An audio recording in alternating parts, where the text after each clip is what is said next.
Milwaukee just prosecuted a former election official accused of obtaining fake absentee ballots. Kimberly Zapata was the deputy director of the Milwaukee Election Commission in October 2022, and now she's been found guilty of misconduct in office and fraud by a Milwaukee County Circuit Court jury. Daniel Adams, one of Zapata's attorneys, claimed her client saw herself as a whistleblower trying to expose vulnerabilities in the voting system and didn't mean to hurt anyone. She allegedly obtained 3 military absentee ballots using fake names and social security numbers. 2 weeks before the state's gubernatorial and legislative elections, she sent the ballots to a Republican state representative, Janel Brandtjen. So, supposedly no harm, right? But instead, her attorneys say that they prosecuted her for it. Now, I can't help but see how this connects to the former President Donald Trump and his claims about the 2020 election being stolen. Now, I remember Donald Trump released a 12-page statement claiming Democrats are using the J6 committee hearings to distract Americans from inflation, from gas prices, and from the baby formula shortage. Now, apart from that, Donald Trump said that Democrats created the narrative of January 6th to distract from the much larger and more important truth that the 2020 election was rigged and even stolen. They also apparently revealed obituaries of Americans who supposedly voted in the 2020 presidential election despite being dead. Now, according to this, the obituaries specifically are meant to act as evidence that the president-elect Joe Biden, he won the election by what the Trump team has repeatedly referred to as illegal votes. In Trump's words, the big lie is a lot of bull. That's what it is. He said that on top of it all, people are being persecuted for using freedom of speech to talk about the corrupt election,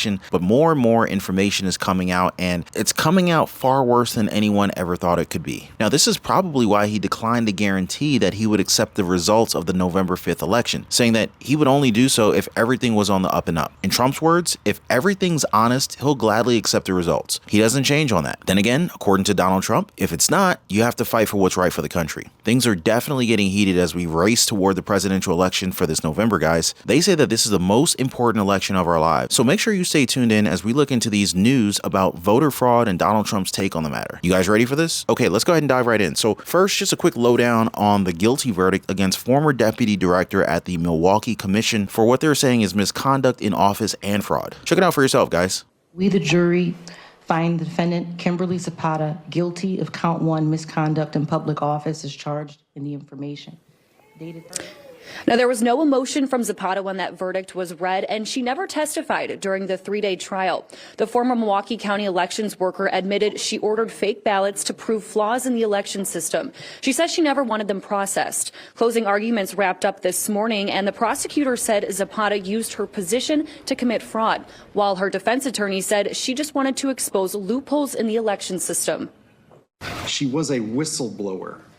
She was showing with the truth, with an action, an imperfect action, but a truthful action, what was going on. I read some of the comments from the video. Some say Democrats don't want any of this information out there and that this person should be praised, not terminated. That's what I'm telling you guys. I don't know how long they'll let this video stay up. If you're watching this right now and you can't find this content on our channel again later on, you'll understand why. Now, if you want to help prevent any YouTube censorship from our community, I highly recommend watching this video until the very end, hitting the like button, and make sure you share it with like-minded people that you know. That way our digital engagement would be too high for YouTube's algorithm to deny it. And hey, speaking of, we're trying to grow our community of truth here on this channel. So if you're interested in more real takes and perspectives on the news that matters to you, make sure to hit the subscribe button now and also tap that notification bell right after. Really helps out a lot. All right, thanks so much, you guys. But let's get back to the discussion. Okay, so Kimberly Zapata, the former deputy director of the Milwaukee Election Commission, was accused of obtaining fake absentee ballots and now has been found guilty of misconduct in office and fraud by a Milwaukee County Circuit Court jury. Now, according to this, she allegedly obtained 3 military absentee ballots using fake names and social security numbers. 2 weeks before the state's gubernatorial and legislative elections, she sent the ballots to a Republican state representative, Janel Brandtjen. Notice how Zapata sent the ballot to the state representative and nothing else. But now they found her guilty of misconduct in office and fraud. In fact, her actions showed a very deep flaw in the election system in her state, which was won by Biden in 2020 by a very narrow margin. Now, under Wisconsin law, active military personnel don't need to register before voting to provide photo identification when applying for an absentee ballot, meaning any request made by someone in the military automatically results in a ballot being issued. When I say anyone, I mean anyone. and they don't check. Zapata's defense said that her actions were an attempt to expose vulnerabilities in the state's election system rather than commit a criminal offense. She also told investigators that commission workers at the time were dealing with threats, harassment, and accusations of misconduct, adding to her overall state of mind and her decision to try to expose a real issue in the system. But no slap on the wrist for her, sadly. Zapata was found guilty of one felony count of misconduct in public office, which can carry a maximum penalty of a $10,000 fine, 42 months in prison, or both. So the jury also found her guilty of 3 counts of making a false statement to obtain or vote an absentee ballot. All misdemeanors carry potential penalties of a $1,000 fine, 6 months imprisonment, or both. Daniel Adams, one of Zapata's attorneys, claimed his client saw herself as a whistleblower, trying to expose vulnerabilities in the voting system and didn't mean to hurt anyone. He argued her actions were driven by personal and professional stress and were meant to highlight an actual problem. Zapata also claimed that she sent the ballots to the state representative Brandtjen because she knew that the ballots wouldn't be cast and to highlight the issue of potential election fraud. In fact, she trusted Brandtjen and said that Brandtjen is the most vocal election fraud politician that she knew of, and she thought that maybe this would make her stop and think and redirect her focus. People I know say that this is a matter of Zapata showing how they've been winning this whole time and that people are tired of what they're calling lies in the election. And now this. People are saying that they put her in prison for supposedly exposing one of their schemes. Former President Donald Trump brought up a very similar claim regarding the 2020 presidential election. For the Trump supporters watching this video right now, I know you know this, but Donald Trump has been fighting against this now disbanded January 6th committee and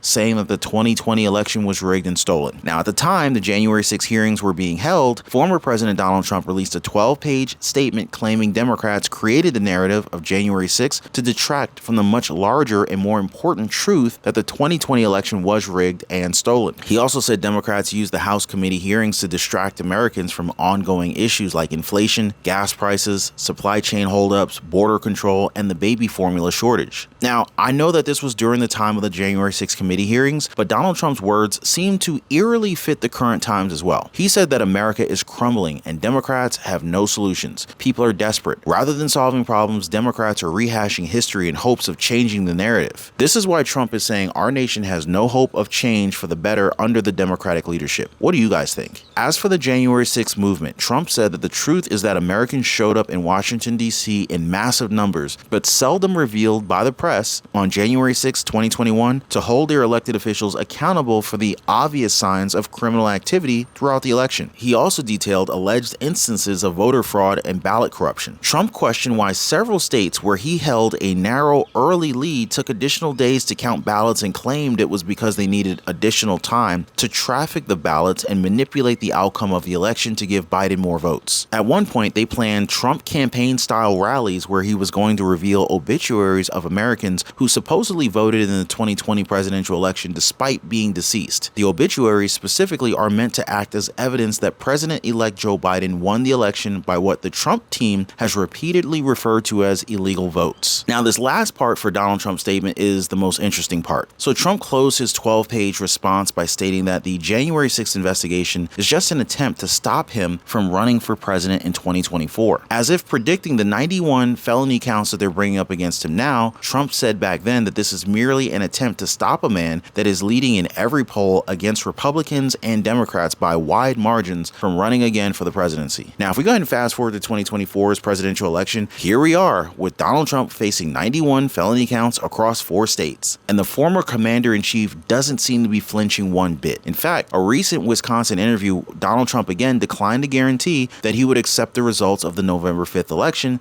saying he would only do so if everything was on the up and up. He said that if everything's honest, he'll gladly accept the results. He doesn't change on that. And according to Donald Trump, if it's not, you have to fight for what's right for the country. Trump also claimed, as he frequently does, that he won Wisconsin 4 years ago. And he said that if you go back and look at all of the things that have been found out, it shows that he won the election in Wisconsin. Then he added that it was also showed that he won the election in other locations. This is why he's saying now that he's going to abide by the results of the November election on the condition that he thinks it's an honest election. Absolutely. But Trump definitely has his hopes up. He says he doesn't believe that they'll be able to do the things that they did the last time. He also doesn't think that they're going to be able to get away with it. And if that's that's the case, Trump says we're going to win in record-setting fashion. Trump's plan to prevent suspense on Election Day include urging voters to turn out in record numbers to make his support too big to rig. The Trump team has also been working with the Republican National Committee to launch a campaign to discourage voter fraud, saying it's planning to send out 10,000 attorneys and volunteers to battleground states. Well, it sure looks like Trump's arming for a major battle in November.